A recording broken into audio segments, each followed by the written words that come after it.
G'day everybody, my name is Lyle and welcome to the channel. So we have a reaction video for us today. This is going to be top 10 things Canadians do and think it's normal. So let's jump in. Let's have a look at this one. Synonymous with Canada. Slang for our dollar, an image recognized around the world. Welcome to Watch Mojo, and today we're counting down our picks for the top 10 things only Canadians do and think it's normal.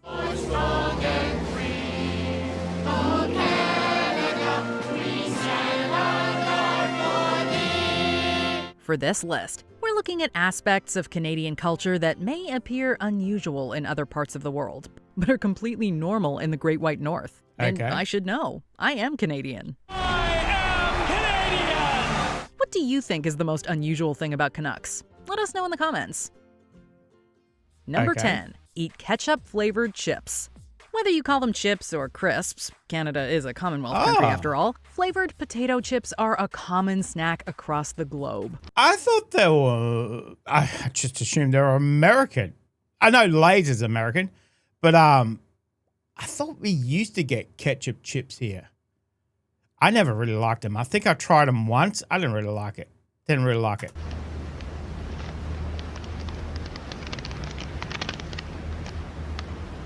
What the? From barbecue to bacon, plain, rippled, or even dill pickle, the flavors of this popular snack run the gamut. However, one flavor is notoriously famous for being available almost exclusively in Canada: ketchup. That is nice. It's not ketchup. Definitely not ketchup.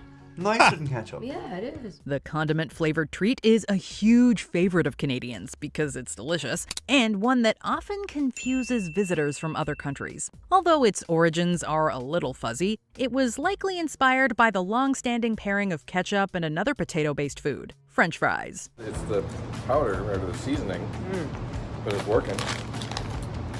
There you go. Either way, it's one of many unique food items that many Canucks seem to long for.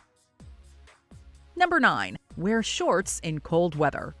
Yeah, the stereotypes are true. Oh my God, that just looks so cold. Being from Queensland, that looks freezing. Number 9, wear shorts in cold weather. Yeah, the stereotypes are true. Canadian winters can be bitterly cold. But what many may not know is that the climate goes extreme on both ends. The government of Canada issued a warning today about a dangerous condition that seems to be spreading farther north thanks to global warming. White guys wearing shorts all winter. Sure, some places might dip below -40 in the winter, but some summers can see highs of 104 degrees Fahrenheit, or above 40 in Celsius, as Canadians would say. So with such a broad spectrum, it's no surprise that locals have acclimated to drastic changes in temperature. So much I guess it's like anything, you get used to it, you know. Yeah, I don't know. With that much snow in the ground, I don't know. I'd have to be there to test it, but it looks bloody freezing. It looks freezing. It's no surprise that locals have acclimated to drastic changes in temperature. So much so that it's fairly common to catch someone wearing shorts that you'd likely associate with warmer weather in the winter. It's -20 out there today. Why, in good heavens, are you in shorts? I'm in shorts, yeah. Why is the big question? I guess I like the cold. After enduring the heavy cold for several months, some residents will break out the shorts and walk outside in sub-zero temperatures. -20. If it's below 20 degrees Celsius, I don't know what that is is that 60, 65, something like that? I'm freezing. I'm putting on a jumper and everything. -20? Nah, I'd be dead. I'd be dead. Nah. Too much. Some residents will break out the shorts and walk outside in sub-zero temperatures. No one's going skiing like that, but you may very well see someone walking to the store in the snow in shorts and sandals. In sandals? There's some brave people. Oh my God. Number 8, give their coins unique names. Isn't loonies and toonies? I'm sure I've heard this one before. Oh my God. Number 8, give their coins unique names. In 1987, a gold-colored coin was introduced to eventually replace the Canadian $1 bill. Dollar coins will replace the bills that are now stuffed into fare boxes, reduce the number of quarters we have to carry around, and save Canadian transit authorities $2 million annually. Slightly larger than a quarter, the $1 coin depicts Queen Elizabeth II on one side, and on the other is a bird seen widely across the country, the loon. Hence its cute nickname, Loony. In 1996, the $2 bill was also replaced with a coin that received its own moniker, the toonie, as in the number 2 and the loony, even though it has a polar bear on it. Oh, that'd be great to have a polar bear on your money. That's cool. 2 and the loony, even though it has a polar bear on it. Introducing Canada's new $2 coin. Change that counts. Among Canadians, these two coins and their unique names are quite treasured. It's federal currency, and you people talk about it like it's a Hanna-Barbera character. In fact, at the 2002 Winter Olympics, a lucky loonie was hidden under the ice where both the Canadian men's and women's hockey teams won their gold medals. It became a piece of Canadian lore after a loonie was hidden at center ice at the 2002 Salt Lake Winter Olympics as a good luck charm. Have you ever heard of a more Canadian story than that? Number 7. Put Clamato in Bloody Marys. Should you travel anywhere in the world and walk into a bar and ask... What the hell is Clamato? Is that something to do with tomato? Because isn't Bloody Mary just tomato juice? What the hell is Clamato? Oh, in Bloody Marys. Should you travel anywhere in the world and walk into a bar and ask for a Bloody Mary, the bartender is likely to serve you a tomato juice-based cocktail. A little bit of lemon juice really helps pick up the flavors in that. And that's a simple way of making a simple Bloody Mary. But or drink, for Canadians, their red drink is known as a Bloody Caesar and has one distinguishing difference from its counterpart, clam broth. Instead of tomato juice, Canadians use a mixture of both tomato juice and clam broth. Oh, that's what that stands for? Oh. No. I don't do tomatoes at all. I've never had clam broth, but that doesn't sound like it goes together. That's what that stands for? Oh, okay. Instead of tomato juice, Canadians use a mixture of both tomato juice and clam broth, known most famously as Clamato. Really grabbed Canada by storm, and you see this drink everywhere that Canadians get together. A signature cocktail, the Caesar is almost as common in Canadian bars as any of the high-powered beers the country is known for. So next time you're above the 49th parallel and looking for a zesty beverage, try replacing your Bloody Mary with a Caesar, and your taste buds will thank you. That's good. I haven't had one of those like in quite a long time, I must say. Really good. Number 6. Send letters to Santa, who lives there. Every year, countless kids send letters to Santa Claus hoping to get their favorite toys for Christmas. 4-year-old Gavin isn't taking any chances. He's going straight to Santa with his list of Christmas wishes. Yes, lots of toys. You want lots of toys from Santa? For Canadian young'uns, it's even easier given that Santa's address is actually in Canada. It even has its own special postal code. HOH, OHO. Oh. Kids at heart can send letters addressed to the North Pole in Canada and are guaranteed to receive a reply. How does he do it? No one's sure, but it's probably not all that hard for a guy who taught reindeer how to fly. Whether the North Pole is actually in Canada is currently under debate, but that certainly hasn't stopped thousands of kids from sending letters every year. The country... I love that with the special postcode, zip code, whatever you want to call it. Oh. That's but so that good. certainly hasn't stopped thousands of kids from sending letters every year. The country's national mail carrier, Canada Post, makes use of volunteers, or Santa's elves, if you will, to help keep this program active year after year. So Canada Post has hired some special letter carriers to help out. They have lots of experience making deliveries, and they definitely know the way to the North Pole. Hey, there's Rudolph and the guys now. Number 5. Make unencumbered visits to Cuba. Contrary to popular belief, residents of the United States are actually allowed to travel to Cuba if you're willing to jump through a series of hoops to get there. But due to the U.S. embargo on Cuba, tourism hasn't been permitted for years. The U.S., fearing communism's expansion, sets up the embargo to strangle Cuba's economy. Canadians, however, have not had any such restrictions. Cuba is often cited as one of the most popular destinations for Canadians who wish to escape the cold winter months. Canadians enter and leave Cuba at twice the rate of any other nationality, including Cubans themselves, which gives some idea of just how dominant they are in the Cuban tourist. I never thought of Cuba as a holiday destination. Okay. Cubans themselves, which gives some idea of just how dominant they are in the Cuban tourist market. Most major airports have direct flights, and countless inexpensive, all-inclusive packages have made it easy for Canadians to enjoy beaches, sun, and, if interested, cigars in this Caribbean destination. Blending the traditions of Spain, Africa, and its native peoples, and lit by the fires of independence and revolution, the aromas, textures, and flavors of this Caribbean nation are like no other. Number 4. Celebrate Thanksgiving in October. A holiday to celebrate the harvest is fairly common around the world. But in modern media, we often hear about American Thanksgiving in November and the Black Friday sales and chaos that follow. I didn't even know Canada had a Thanksgiving in October. Okay. Turkey's burnt. Potatoes are ruined. Potatoes are ruined. Potatoes are ruined.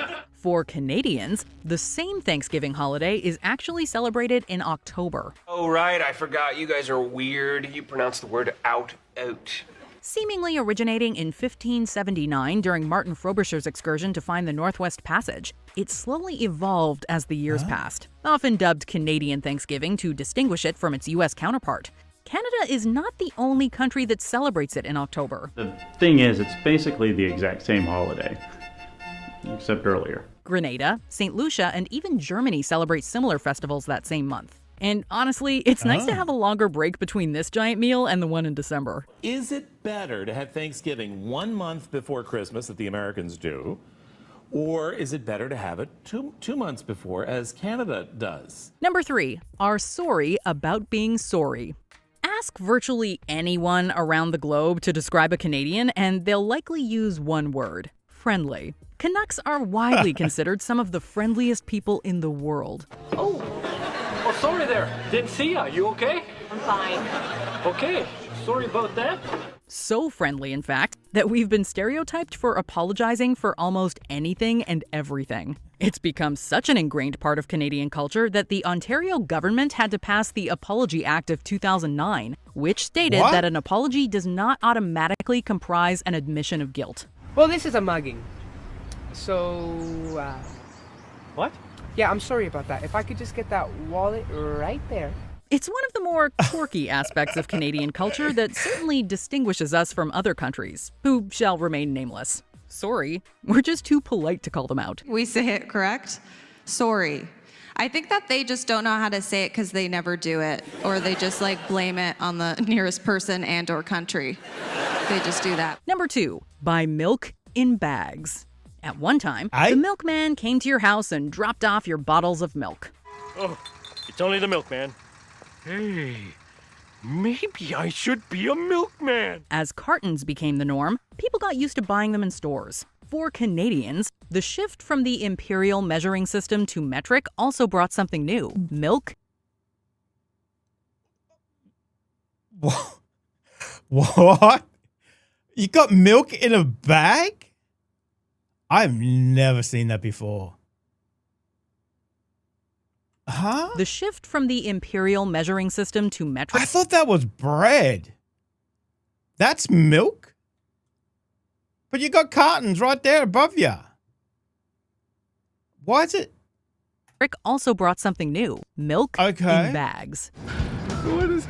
It's so dangerous. What do you mean? Why? Why would you put it in a bag? As companies Wait, then what? I guess you put it in a jug.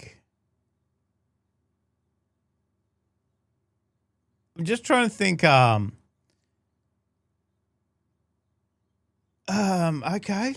Okay. I'm just trying to think. Get home and then you got to put your milk in a jug because it's in a bag, and it's not like you can open it and then just put it in the fridge. It's so dangerous. What do you mean? Why? Why would you put it in a bag? As companies were shifting all of their containers to new sizes, milk bags were easy to change. Quickly enough, bagged milk became quite popular and is still widely used today. Canadians aren't the only ones who use it either. You know, if you want to save some for yourself, you can always just kind of... How's it taste? Like sucking on a teat. Quite literally, actually. China, Israel, South Africa, and even Argentina all make use of the arguably more environmentally friendly container. But cut that corner hole too big and you are in for an utterly disastrous bowl of morning shreddies. Your milk comes in bags. Before we continue... Okay. Okay. Be sure to subscribe to our channel and ring the bell to get notified about our latest videos. In a you bag? have the option to be notified for occasional videos or all of them. If you're on your phone, make sure you go into your settings and switch on notifications. Number 1. Sing national anthem in both languages. Hey. Fun fact. The original O Canada national anthem was actually written in French and then translated to... I know New Zealand sing in 2 languages, Maori and English. The original O Canada national anthem was actually written in French and then translated to English in 1906. Oh, Canada, our home and native land. I don't think I've ever heard it in French. I don't think I've ever heard it in French. And since then, the lyrics of the anthem have been updated occasionally to reflect the changing times. But one thing that hasn't changed is how both English and French are frequently intermixed during public performances.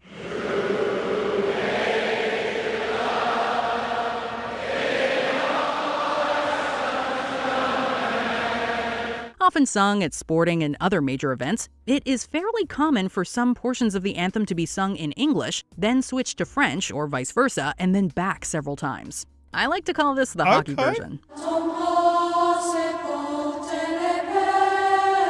Given how both are official languages of the Great White North, it's a small way to showcase how the country leverages both of these great languages. Did you enjoy this video? Check out these other clips from Watch Mojo. And be sure to subscribe and ring the bell to be notified about our latest videos.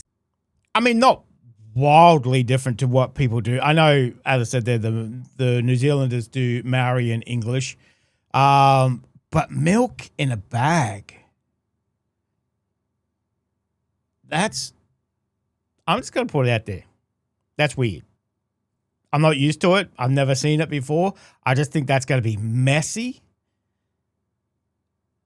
But I guess if you grow up with it and you know what you're doing, I guess, whatever. It's perfectly normal. But, yeah, I'm just thinking about buying it in a shop and then it's in your... There is no way in hell that I'm not popping that bag before it's getting home. And then you got milk everywhere. Oh, my God, that would just be a horrendous nightmare for me.